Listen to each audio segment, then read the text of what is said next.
Hi Stampers, it's Elizabeth from StampScrapandMore.com. I'm an independent Stampin' Up! Demonstrator located in Canada. And I'm going to share with you a card I received from Leanne Livingstone, who lives out west. She's a Canadian, fellow Canadian demonstrator. And I participated in a swap with her recently, and this was the card that she sent. Isn't that pretty? And it opens up like this. So this is called a double door card, and it originated from Lisa from Song of My Heart. So thank you, Lisa. Thank you, Leanne. And now we're going to make it. But I don't own this stamp set. It's a fun stamp set, but I didn't have a use for it. So we're going to be using the Parisian Beauty stamp set because you know I love that stamp set. And this is the card that I've come up with. And it opens like that. I just have to make sure I'm looking at it backwards so that I fold it correctly. If you wanted to, I'm sure you could embellish it up a little bit more on this side with some of the blooms, but I wanted to leave it pretty simple, and so this is the card we're going to make today. Now I'm going to move my computer back a bit so that, and I'm going to switch to the overhead. I moved my overhead camera down a bit, so if I had the computer further away, you would have seen it in the shot instead of me, but maybe that's a good thing, right? Okay, so what are we going to be doing? What do we need? So I've got my little handy sheet here, and I've got to do this in one take, folks, because I realized I only have one sheet of the petal pink. After I made this card, I only have one sheet of the petal pink cardstock left, so you know there will be an order going in this afternoon. So we need a piece of basic black that's 5.5 by 4 1/4, and 5.5 4 1/4. Oh, hold on a second. Yeah, 5.5 4 1/4. We need a piece of petal pink that is 4 by 11, and it is scored at 2, 3 3/4, 7 1/4, and 9. And you need a piece of Whisper White that is 3 1/4 by 3 3/4. You need 2 pieces of the Parisian, what's it called? Oh yes, I should know this. Parisian Blossoms Designer Series paper. So you need 2 pieces that are 4 by 1 3/4. You need 2 pieces that are 4 by 3/4. You need a scrap piece of black that I have already stamped the Eiffel Tower on and embossed it in the silver embossing folder, in the silver embossing paste, powder, I should say. I've already cut the Amour out in the champagne foil. You need, obviously, the stamp set. Let me get them over here. You need the stamp set, Parisian Beauty. We're going to be using this, the Eiffel Tower, the Life is a Magnificent Adventure, the postage, and this little stamp image here. And what do you need? Oh, and for this die, we're going to be using this Eiffel Tower die and the Amour. Now, I would have used this die, but it was too tall. So I wanted something that would fit this size. So that's why I didn't use this die and went with this one. Just to give you a why I did what I did. Why I do what I did? Whatever. The black memento, the pool party, the petal pink, black dimensionals. I love these. They come in very handy. The Versamark, which we've already done. Silver embossing folder. Silver embossing powder. Some glue dots, dimensionals, adhesive, and the champagne rhinestones. Okay. So I don't know if I mentioned this, but this is the last piece of petal pink that I have. So I'm stressing here. I've got to get this done in one shot. So wish me luck, right? So what we're going to do, so I have already cut and scored this. When you score this, bring it to the center and make sure that it's flush on the top and bottom, and then score the line, and then bring this one back, making sure it's flush on the top and bottom. And then do it again on this side, and then it'll match even in the middle. And it does overlap a little on the left and right and on the back, and it's supposed to. So making sure that the writing is in the right orientation, that it's going up, we are going to put some adhesive on the back of these 2 pieces of Design Series paper. Oops. And I'm doing it now just in case I need to take it off, which I hope I don't. It's easier to do it now than it is when it's adhered to the card base. And so I'm making sure it's even top and bottom. There we go. And the text is going in the right direction. And again, we're going to make sure this is top and bottom. I'm standing up in case you're curious what the noise was. Sometimes it's easier to look down than sit and do it. Okay. And while we've got this open, I'm going to stamp this, making sure that it's in the right orientation. One side's longer than the other. And I'm going to use the Petal Pink and the Pool Party.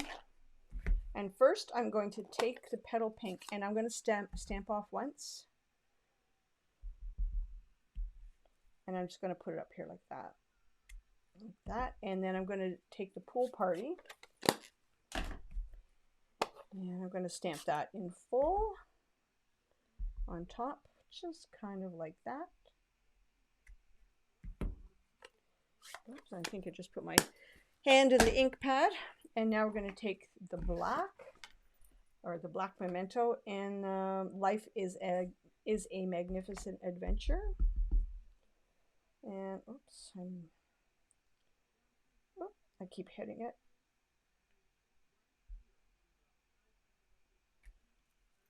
There we go. I'm actually just going to put that aside for now while we adhere the rest, because I don't want the black to smudge. Let me put that over there. Okay. And now we're going to mount this to the card base. You'll see how quickly this card goes together. So I've made sure that the card is, make sure the card is even left and right.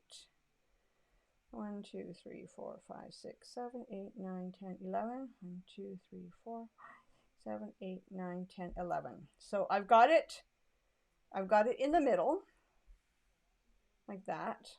And I know that those are, sorry, there's 11 squares on that side and 11 squares on that side. So I know that is the middle. And I'm going to put adhesive on the back.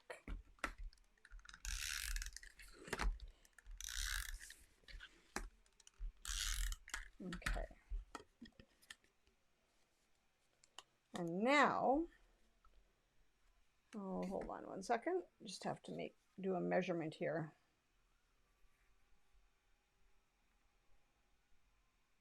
So we need to make sure 1, 2, 3.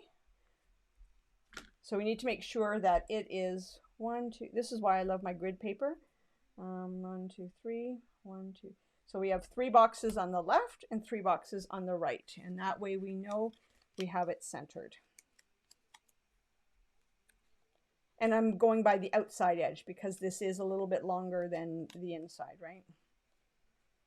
And again, making sure that you've got it mounted north and even space north and south. So I'm now lining it up with the grid here. And making sure the bottom is even. And there we go. This is why, folks, I love my grid paper. Use it all the time. All the time. Okay, now with the Eiffel Tower, we're going to use some of the small, oh, one thing I should tell you. Okay, when I'm going to dry fit this here, and the first card I made, I had to trim a little bit off at the bottom. But this card, my measurements were right. So make sure when you're putting the Eiffel Tower on that don't put a glue dot right here on the end, because it will, because this hangs over a little bit, and put the glue dots, not the glue dots, the dimensionals up so that they're just a titch away from the bottom, so that there's no fear of any of it getting trying to adhere to the black in the bottom. Hope that makes sense.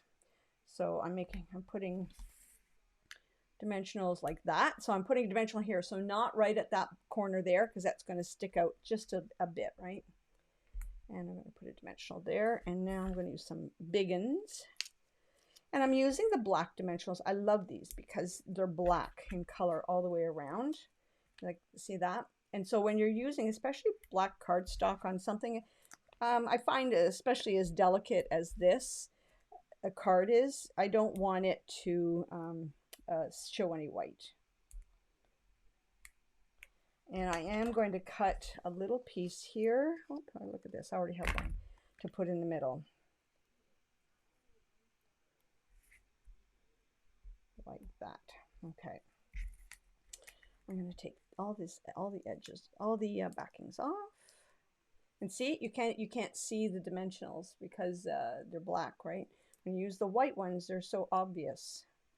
And this way, if somebody looks at the side of the card, they don't see white. Okay.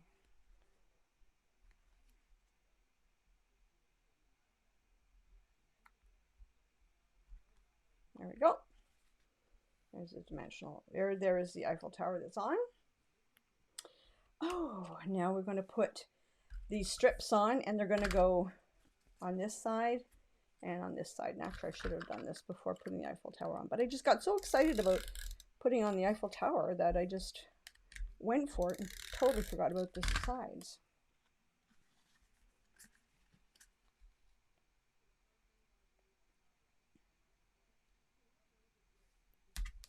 Again, I'm just making sure it's even left and right, north and south.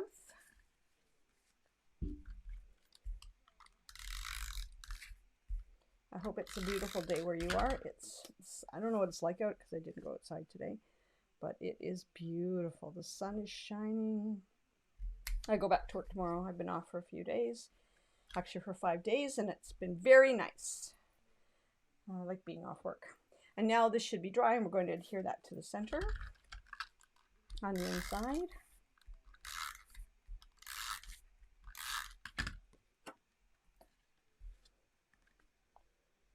And make sure it's even on all 4 sides.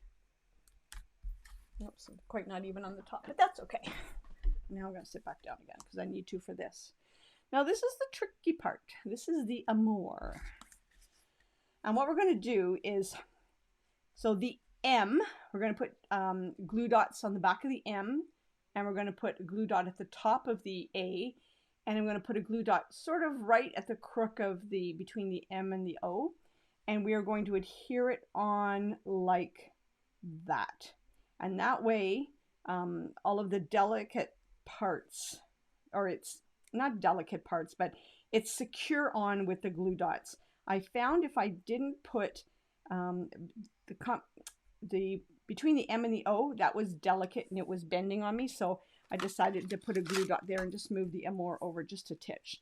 So what I'm doing with the glue dots, and so can you tell I need supplies because this is it for glue dots. I think I might have another box in my adhesive bin. So I've taken the glue dot and I'm actually bunching it up and curling it so that it is round. And I'm going to put one at the top of the A. And I'm going to take another glue dot that's now on my finger. And again, I'm rolling it. And I'm going to put it, the M has like 3, you know, the M, 3 lines, or 3 places you can put the glue dots. And if you just curl the glue dots up a bit so that they fit that space, it helps.